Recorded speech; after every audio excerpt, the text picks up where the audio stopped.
ಶ್ರೀ ಮಾತ್ರೇ ನಮಃ. ನಿತ್ಯಭಕ್ತಿ ಕಾರ್ಯಕ್ರಮಕ್ಕೆ ಸುಸ್ವಾಗತವನ್ನು ಕೋರುತ್ತಾ 2026 ಬರ್ತಾ ಇದೆ.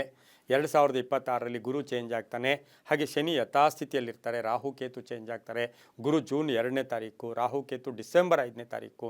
ಇದೆಲ್ಲವನ್ನು ಗಮನಿಸಿ ನೋಡೋಕ್ಕೆ ಹೋದಾಗ ನಮಗೆ ಸಿಂಪಲ್ಲಾಗಿ ಸರಳವಾಗಿ ಹೇಳಬೇಕು ಅಂದರೆ 2026ರಲ್ಲಿ 3 ಗ್ರಹಗಳಿಗೆ ಬಹಳ ಅದೃಷ್ಟವೇ ಅದೃಷ್ಟ. 2026ರಲ್ಲಿ ಇದು ನಮಗೆ ಸಂಖ್ಯಾ ವರ್ಷ. ನಮಗೆ ಈ ವರ್ಷ ಪೂರ್ತಿ ನಮಗೆ ಶನಿ ಮೀನದಲ್ಲಿದ್ದರೂ ಕೂಡ, ಆದರೆ ಶನಿಯ ಕಾಟ, ಶನಿಯ ಎಲ್ಲೋ ಒಂದು ಕಡೆ ಪಂಚಮ ಶನಿ, ಅಷ್ಟಮ ಶನಿ, ಅರ್ಧಾಷ್ಟಮ ಶನಿ, ಏನೇನೋ ನಮಗೆ ಈ ಥರದ ಕಾಟಗಳಿದ್ದರೂ ಕೂಡ ಈ 3 ಗ್ರಹಗಳಿಗೆ ಸರ್ವತ ಆರ್ಥಿಕವಾಗಿ, ಆರೋಗ್ಯ ರೀತಿ, ವ್ಯಾಪಾರ ರೀತಿ, ಕೀರ್ತಿ ಪ್ರತಿಷ್ಠೆಗಳ ರೀತಿ 3 ಗ್ರಹಗಳು ಅಥವಾ 3 ರಾಶಿಗಳಿಗೆ ಬಹಳಷ್ಟು ಅದೃಷ್ಟ.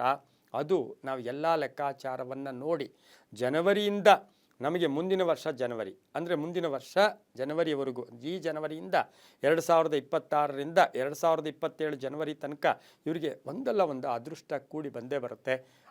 ಆ ರಾಶಿಗಳು ಯಾವುದು, ಆ ರಾಶಿಗಳ ವಿಶೇಷಗಳು ಏನು ಅಂತ ನಾವು ಇವತ್ತಿನ ದಿವಸ ತಿಳ್ಕೊಂಡಾಗ, ಯಾಕೆ ಅಂತ ಹೇಳಿದ್ರೆ ಶನಿ ಭಗವಾನರು ಕೆಲವು ರಾಶಿಗಳಿಗೆ ಶುಭ ಫಲವನ್ನು ಕೂಡ ನೀಡ್ತಾರೆ, ಅದರ ಜೊತೆಗೆ ಅಶುಭ ಫಲ ಕೊಡ್ತಾರೆ. ಆದರೆ ಡಿಸೆಂಬರ್ 5ರ ನಂತರ ಸ್ವಲ್ಪ ದುರ್ಬಲರು ಕೂಡ ಆಗ್ತಾರೆ ಶನಿ ಭಗವಾನರು.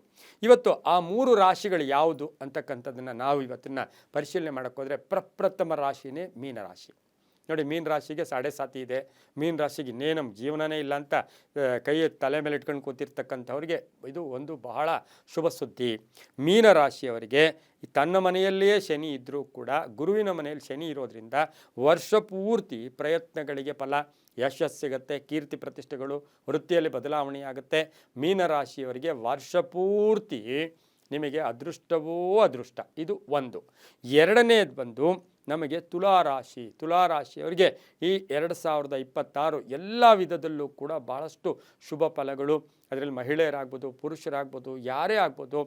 ಚಿತ್ತಾ ನಕ್ಷತ್ರ, ಸ್ವಾತಿ ನಕ್ಷತ್ರ, ವಿಶಾಖ ನಕ್ಷತ್ರ, ಹಾಗೆ ಮೀನರಾಶಿಯಲ್ಲಿ ನಾವು ನೋಡೋಕ್ಕೆ ಹೋದಾಗ ಪೂರ್ವಭಾದ್ರಾ ನಕ್ಷತ್ರ, ಉತ್ತರಾಭಾದ್ರಾ ನಕ್ಷತ್ರ, ರೇವತಿ. ಆದರೆ ಇದೇ ತುಲಾರಾಶಿಯಲ್ಲಿ ಹೋದಾಗ ನಾವು ಚಿತ್ತಾ ನಕ್ಷತ್ರ, ಸ್ವಾತಿ ನಕ್ಷತ್ರ, ವಿಶಾಖ, ಈ 3 ನಕ್ಷತ್ರಗಳಿಗೆ ಈ ತುಲಾರಾಶಿಯವರಿಗೆ ವರ್ಷದಲ್ಲಿ ವರ್ಷ ಪೂರ್ತಿ ಅದೃಷ್ಟವೇ ಅದೃಷ್ಟ. ಅದು ಯಾವ ರೀತಿ? ಯಶಸ್ಸು, ಕೀರ್ತಿ, ವೃತ್ತಿಯಲ್ಲಿ ಬದಲಾವಣೆ, ವಿದೇಶ ಪ್ರಯಾಣ ಯೋಗ ಇರ್ಬೋದು.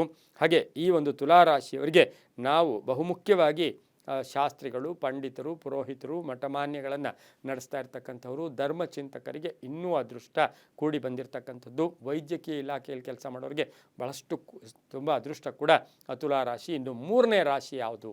ಆ 3ನೇ ರಾಶಿಗೆ ಅಷ್ಟು ಅದೃಷ್ಟ ಅಂದರೆ ಅದು ಯಾವುದು ಅಲ್ಲ, ಅದು ಕುಂಭರಾಶಿ.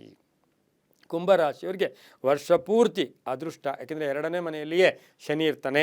2ನೇ ಮನೆಯಲ್ಲಿ ಶನಿ ಇದ್ದರೂ ಕೂಡ ನಿಮಗೆ ಆಸ್ತಿಯ ವಿಚಾರ, ಯಾಕೆಂದರೆ ನಮಗೆ ಗೊತ್ತು ಧನಸ್ಥಾನ, ಹಾಗೆಯೇ ಅದೊಂದು ನಮಗೆ ಏನೋ ಧನಸ್ಥಾನ, ವಾಕ್ಸ್ಥಾನ, ಹಾಗೆಯೇ ನಾವು ಸಂಸಾರದ ವಿಚಾರದಲ್ಲೂ ಅಷ್ಟೇ ಕುಟುಂಬ ಸ್ಥಾನ, ಈ 3 ಇರೋದರಿಂದ ಕುಂಭರಾಶಿಯವರಿಗೆ ಭಾಳಷ್ಟು ಅದೃಷ್ಟ. ಆಕಸ್ಮಿಕ ಧನಯೋಗ, ಹಾಗೆ ಕಟ್ಟಡಗಳು ಕಟ್ಕೊಳ್ಳೋದು, ವ್ಯಾಪಾರಗಳು ಮಾಡೋದು, ದೊಡ್ಡ ಬಿಲ್ಡಿಂಗ್ ಕಟ್ಬಿಡೋದು. ನಾವೆಷ್ಟೋ ಸರಿ ನೋಡಿರ್ತೀವಿ, 7.5 ಬಂತು ಸಾರ್, ಆತನಿಗೆ ಏನು ಅದೃಷ್ಟ ಬಂತು. ಕೆಲವರು 7.5 ಬಂತು ಸಾರ್, ಎಲ್ಲ ಹೋಗ್ಬಿಡ್ತು. ಆದರೆ ಈ ಒಂದು ಕುಂಭರಾಶಿಗೆ 2026 ಭಾಳಷ್ಟು ಅದೃಷ್ಟ. ಈ ಒಂದು ಕುಂಭರಾಶಿ ಆಗ್ಬೋದು, ಮೀನರಾಶಿ ಆಗ್ಬೋದು, ತುಲಾರಾಶಿ ಆಗ್ಬೋದು. ಆದರೆ ಈ ಕುಂಭರಾಶಿ, ಮೀನರಾಶಿ, ತುಲಾರಾಶಿ, ಕುಂಭರಾಶಿಯ ಧನಿಷ್ಠ ನಕ್ಷತ್ರ, ಶತಭಿಷ ನಕ್ಷತ್ರ, ಪೂರ್ವಭಾದ್ರ ನಕ್ಷತ್ರ ಯಾವುದೇ ಆದರೂ ಕೂಡ ಪ್ರಯತ್ನಕ್ಕೆ ಫಲ, ಪ್ರಯತ್ನ ಇಲ್ಲದೆ ಏನೂ ಇಲ್ಲ ಅಂತ ಹೇಳ್ತಾ 2026 ಎಲ್ಲ ರಾಶಿಗಳಿಗೂ ಶುಭ ಆಗಲಿ. ಈ ರಾಶಿಗಳಿಗೆ ಹೆಚ್ಚು ಶುಭ, ಆಕಸ್ಮಿಕ ಯೋಗ ಅಂತ ಹೇಳ್ತಾ ಸರ್ವೇ ಜನ ಸುಖಿನೋ ಭವಂತು, ಸಮಸ್ತ ಸನ್ಮಂಗಳಾನಿ ಭವಂತು.